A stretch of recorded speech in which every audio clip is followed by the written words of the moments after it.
আজ নবমী, আর নবমীতে আমি এই চুড়িদারটা পরব। এই চুড়িদারটা কিন্তু আমি শাড়ি কেটে তৈরি করেছি। না না, আমি তৈরি করিনি, আমার এক বৌদি আমাকে তৈরি করে দিয়েছে। এই চুড়িদারটা তৈরি করতে আমার 2টো শাড়ি লেগেছে, সেটার ডিটেলস ভিডিও তোমাদেরকে দিয়ে দেব। সকাল সকাল স্নান করে আমি তৈরি হয়ে নিয়েছি, মণ্ডপে যাব তাই। পুজোর অপেক্ষা করতে করতে পুজো যে কখন শেষ হয়ে গেল বোঝাই গেল না। দেখতে দেখতেই নবমী চলে এলো, আর নবমী মানেই তো পুজো শেষ। তবে আমাদের গ্রামে দশমীতে অন্যান্য দিনের থেকে বেশি মজা হয়, তাই আমরা বেশিরভাগই দশমীর জন্য অপেক্ষা করে থাকি। যে ওড়নাটা দেখছো, এই ওড়নাটাও কিন্তু শাড়ি কেটে তৈরি করা। ওড়নাটা ভীষণ সুন্দর হয়েছে। আমি তৈরি হয়ে নিয়েছি, এদিকে আমি আর মা যাচ্ছি। একটু পরে কাকিমাও আমাদের সাথে যুক্ত হলো। মন্দিরে গিয়ে দেখি পুজো শুরু হয়ে গেছে, আর আমরা এদিকে সব বান্ধবীগুলো মিলে আড্ডা দিতে বসে পড়েছি। আড্ডা দিতে দিতে দেখি মায়ের জন্য এদিকে ভোগ রান্না করে নিয়ে যাওয়া হচ্ছে। ভোগের এই অন্ন খেতে কিন্তু খুব ভালো লাগে। আড্ডা দেওয়ার সাথে সাথে এদিকে চলছিল আমাদের লুডো খেলা, যেটা প্রতিবারই হয়ে থাকে। আর মণ্ডপে বসে লুডো খেলতে অনেক মজা লাগে। লুডো খেলতে খেলতেই দেখি এদিকে নবমীর বলি শুরু হয়ে গেছে। আমাদের এদিকে কিন্তু পাঁঠা বলি হয় না। আর জেঠিমাকে দেখো আমাকে নিয়ে একেবারে মজা করে যাচ্ছে। আমাদের এখানে কুমড়ো, আখ এগুলোরই বলি হয়। চলো তোমাদেরকে দেখাই কি কি বলি হচ্ছে।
বলি দেখার পর আবার আমাদের আড্ডা শুরু হয়ে গেছে।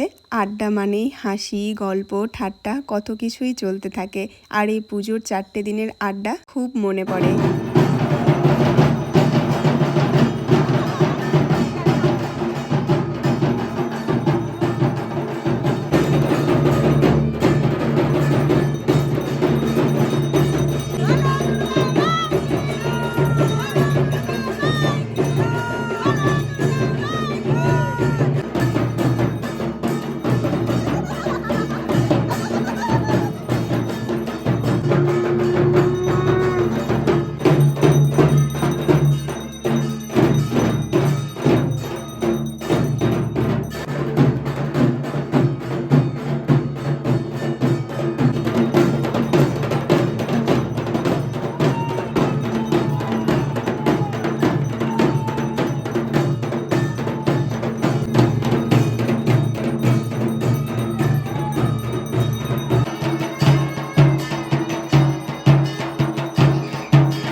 অঞ্জলি যজ্ঞ শেষ করে দিয়ে আমরা চলে এসেছি খেতে। আমাদের গ্রামেই খুব ভালো ঘুগনির দোকান আছে, আমরা সেই দোকানেই চলে এসেছি খেতে। আমাদের গ্রামে তেমন খাওয়ার দোকান বসে না, দু একটাই দোকান বসে, আর আমরা তাতেই সন্তুষ্ট থাকি। এই দাদাটার দোকানে প্রচুর ভিড় হতে থাকে এই 3-4 দিন। এই 4 দিনই আমরা অঞ্জলি দিয়ে এই দাদাটার দোকানে আসি ঘুগনি খেতে। শুধু ঘুগনি নয়, ঘুগনির সাথে থাকে চপ, স্যান্ডউইচ, বিভিন্ন ধরনের তেলে ভাজা। তেলে ভাজা খেতে বারণ, কিন্তু পুজোর এই 4টে দিন একদম মন মানতে চায় না, খেয়েই ফেলি। আর ওই যে ওদিকে খিচুড়ি রান্না হচ্ছে, খেয়ে নিয়েই আমরা চলে এসেছি ভিডিও করতে আর ছবি তুলতে আমাদের পছন্দের জায়গায়। নতুন নতুন জামা কাপড় পরবো, ভিডিও করব না তা কখনো হয়? নবমীর দিনটা দুপুরে বাড়ি চলে এসেছিলাম, এসে আর কোথাও যাইনি, ঘুমিয়ে পড়েছিলাম। ঘুম থেকে উঠেই তৈরি হয়ে নিচ্ছি, কেননা আবার মন্দিরে যাব। আজ নবমী, আর নবমীতে আমাদের গ্রামে খিচুড়ি খাওয়ানো হয়। আমার বাড়ির পুচকিটাকে দেখো কত সুন্দরভাবে সেজেছে, খুব ভালো লাগছে। সে এখন ঘুরতে যাবে বাবা মায়ের সাথে। নবমীতে যে পাঁঠা পড়ে, আমার বাড়ির সবাই যাবে পাঁঠার মাংস খেতে, আমি যাব না। আমাকে পুজোতে গ্রামেই ভালো লাগে থাকতে। আমি তৈরি হয়ে নিয়েছি আর তৈরি হয়ে চলে এসেছি মণ্ডপে। মণ্ডপে এসে দেখি আরতি শুরু হয়ে গেছে।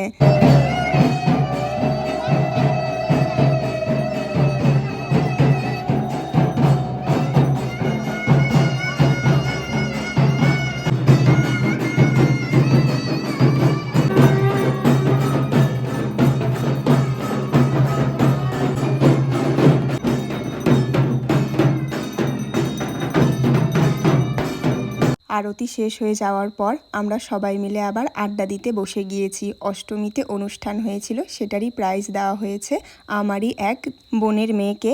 যে কলমটা তাকে দেওয়া হয়েছে সেই কলমটায় কিন্তু দাগই ফুটছিল না।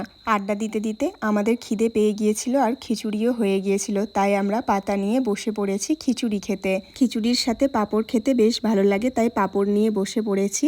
আর এদিকে রান্না করা হয়েছিল খিচুড়ি, আলুর দম আর চাটনি। সত্যি বলতে খিচুড়ি, আলুর দম আর চাটনিটা খুব ভালো হয়েছিল খেতে। আমি তো অনেক খেয়ে নিয়েছি। আর এদিকে দেখো গ্রামের লোকজনদের কত ভিড়, আর এই দিকটায় রান্না হচ্ছে। নবমীর রাতটা এই জন্যই বেশ ভালো লাগে যে অনেকজনের সাথে দেখা হয়। খিচুড়ি খাওয়ার পর আবার আমাদের আড্ডা চলতেই থাকলো।